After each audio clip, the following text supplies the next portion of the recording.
Cauld Frosty Morning, a song which Burns wrote on the template of an older song. I'll go over that after I sing it. The scholarship has been particularly bad in their reporting on this piece. I'll go over that too. Cankert November, cankert, C-A-N-K-E-R-T. That means ill-tempered, or we might say cankerous. 'Twas past 8 o'clock in a cold frosty morning, when cankert November blaws over the plain.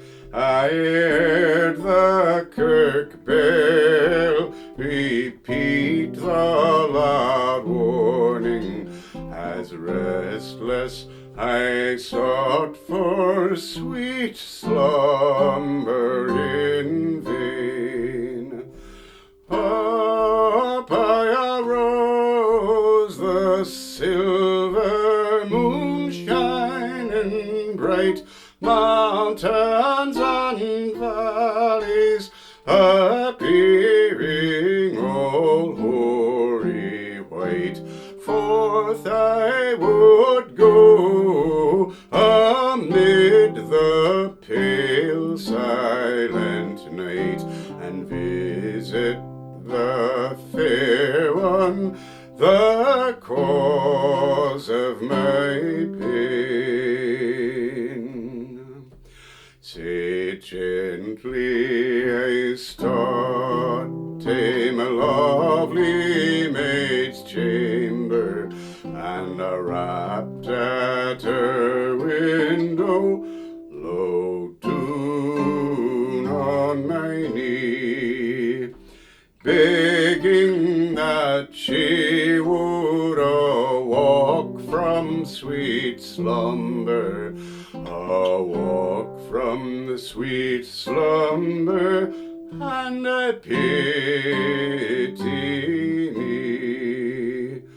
For that a stranger to all pleasure, peace and rest, love into madness, had fired my tortured breast, and that I should be of all men the maist unblest, unless she would pity my sad misery.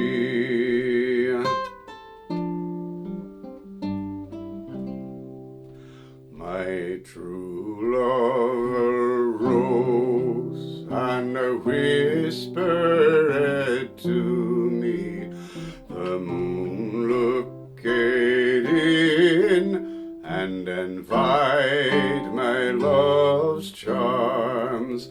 An innocent maiden, ah, would you undo me? I made no reply, but leapt into her arms. Bright Phoebus peeped over the hills and found me there, as he has done now 7 long years and more. A faithful, a constant, a kinder, more loving pair, his sweet cheering beam nor enlightens no.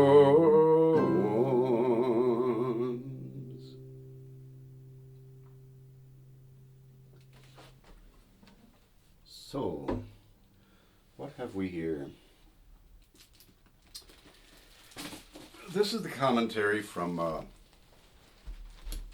James Kinsley's 1968 Oxford edition, for which I shall don my reading glasses. So he's talking about two 8-line stanzas in here. One is from the Law manuscript, which is what Burns first sent to the Scots Musical Museum, saying you could put these verses with this tune.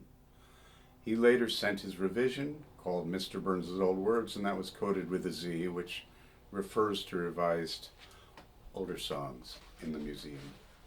And then so that's the lyric he's going to refer to as doggerel. And then he refers to Cibber, Colley Cibber's lyric. Now this was appeared as an 8-line stanza in a ballad opera by John Hippisley called Flora in 1932. There's no evidence that Burns ever saw this. So those 8 lines were simply written to order to move the plot of that musical. So here we go. Listed as Mr. Burns's Old Words in the Law manuscript, titles for Scots Musical Museum 3, and apparently suggested by Cibber's "'Twas past 12 o'clock on a fine summer morning." Burns had a hand in preparing the song for Johnson, his publisher, but I am reluctant to take the draft in the Law manuscript as evidence of authorship. It is a piece of doggerel below the level of Burns's worst, which is correct. And indeed, the song in Scots Musical Museum has little to recommend it. Judge for yourself, that's the song you just heard. Burns may have been responsible for Scottishizing a staw version of Cibber's song. Now, here's what's odd. If you look at the score in the Flora opera, what you see there is those rather dreadful lyrics by Cibber. "'Twas past 12 o'clock on a fine summer morning." And above it, it says air 6, which means the 6th melody. The melodies were printed at the back of the opera. And the name of that melody is "'Twas past 1 o'clock on a cold frosty morning." And this tune appears in different collections called "Cauld Frosty Morning." So the stanza from the Law manuscript that Burns sent to his publisher goes like this. "'Twas past 1 o'clock in a cold frosty morning, as I lay amusing most pleasantly. I heard the town clock give its usual warning, which I had intended should waken me. Then I arose, resolving that I would go visit a friend who of times had called me, to see whether she would prove kind to me or no. This was the reason that wakened me." So this is the old verse that Burns had in his possession. Here's the one that Kinsley is saying that somehow Burns based his song on, from Colley Cibber.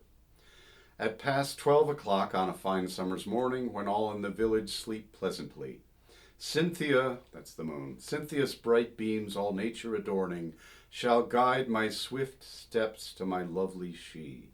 Then my fair Flora, fraught with kind wishes, I'll fold in my arms with amorous kisses, which serve as preludes to more solid blisses, soon as the vicar has made us one."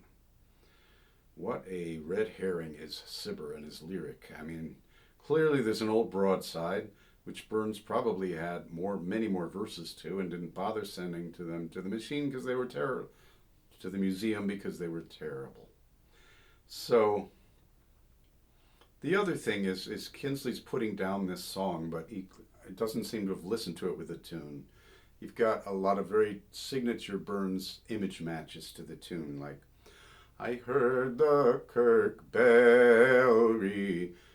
That's the only syllable which carries over those 2/8 notes. So you hear the bell ringing over, like that. Kirk-bell. That's Burns. Also Burns is "Rapped at her window, low down on my knee." Boy, do you see that picture. That's Burns. "Made no reply, but leapt into her arms." Not only with the music, but with the lyrics themselves, Burns loves to increase the poetic effects for an ending. "His sweet cheering beam nor enlightens nor warms," or it just emphasizes the word warms, and enlightens is what a beautiful word to refer to the sun. How can you say that Burns just Scottishized a non-existent broadside ballad? So essentially, Kinsley's saying, well, Burns didn't really like this because I don't like it that much. That is not typical of Kinsley. It's one of his worst moments. Unfortunately, the 2018 Oxford edition of the Scots Musical Museum was printed in facsimile, thus copying all of the errors and intrusions made by their musical editor of Burns's source tunes. And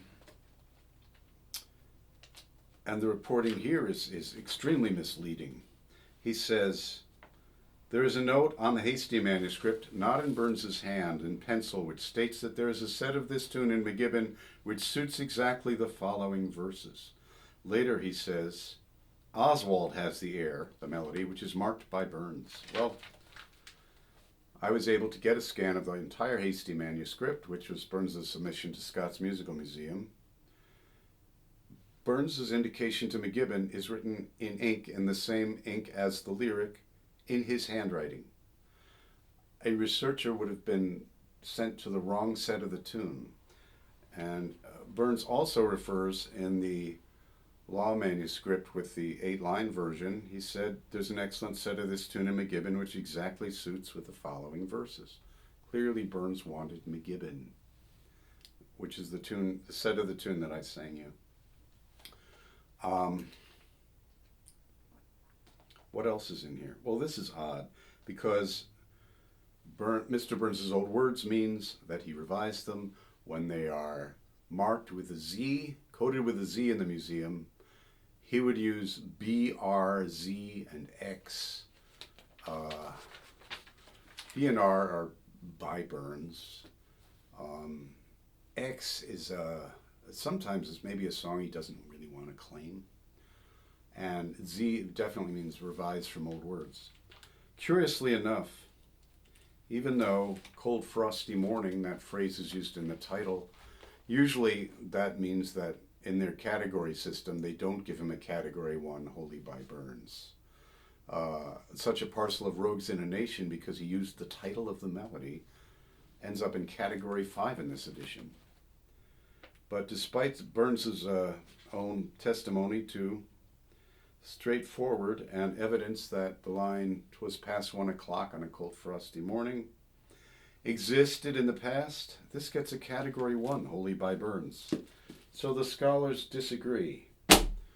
They're both entirely wrong. Please subscribe to my channel. I'm putting up the songs as I learn them, and there will be a book eventually.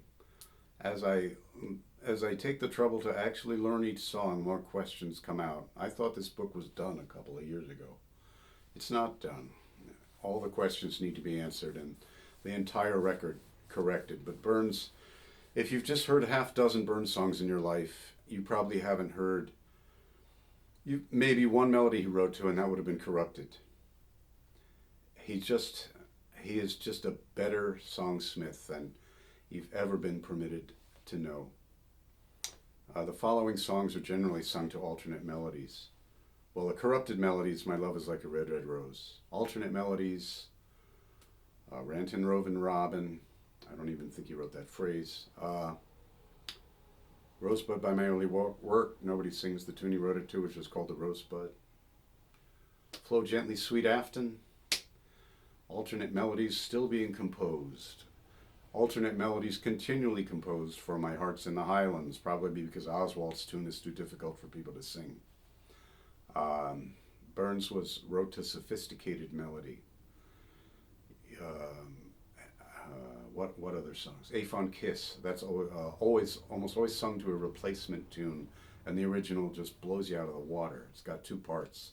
So when you repeat A Fond Kiss and then we sever at the end, it comes back at a higher pitch of intensity. Same with My Heart's in the Highlands. So, in my view, Burns is an absolute master at matching to melody, writing to melody, which is a very difficult skill. It's easier for me to write my own melody than to write to melody. But there's no term for a lyricist who writes to melody. You could just write lyrics metrically and someone could put a melody to them. That's a different skill, but to write to melody, Burns played fiddle. He was a country dancer. He was engaged with music, and he would not write to a melody until he had mastered it, gotten in his body, so to speak. He writes a letter to his second publisher, talks about taking a tune for a walk and, engaging with it.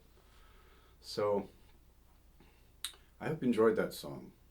It's nothing on the page. You read it, some of these songs, you read them on the page, you go, why did he write this? And then you hear him with the tune, and there's just like, oh, I get it. Okay, be well.